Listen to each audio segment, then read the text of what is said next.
And Jesus Christ on a pogo stick, did the primer really bring out all of that? I used to sand first and then prime second, but that would basically end up in me having to re-sand what I thought I sanded off, only to realize that I couldn't really see everything.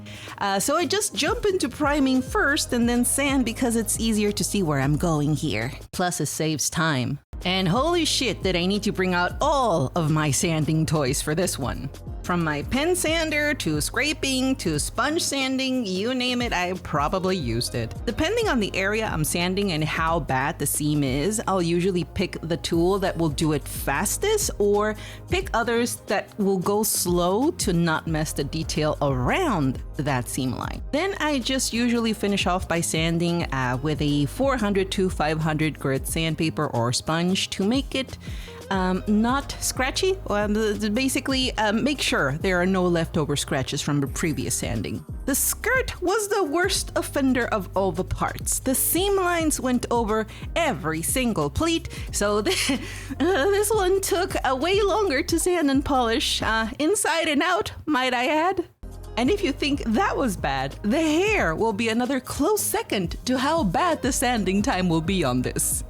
Also, something important that I need to note is that most of these kits were done by amateurs back in the day. And even this is the work of an amateur. It's really well done, but there's still some stuff that you could say that they could have worked on a little bit more. I basically pretty much went and re-grind and sanded in between all the hair strands and partings here.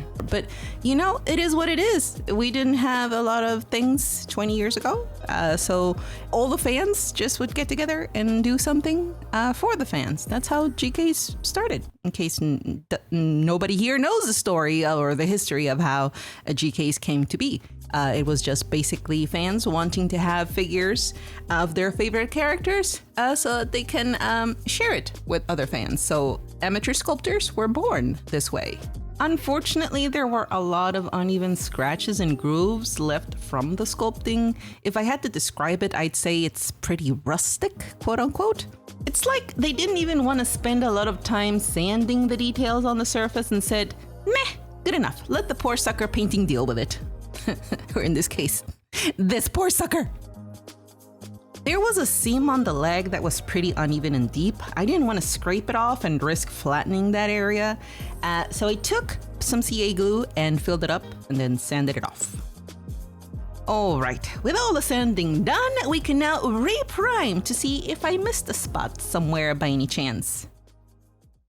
Oh dear God, did I ever.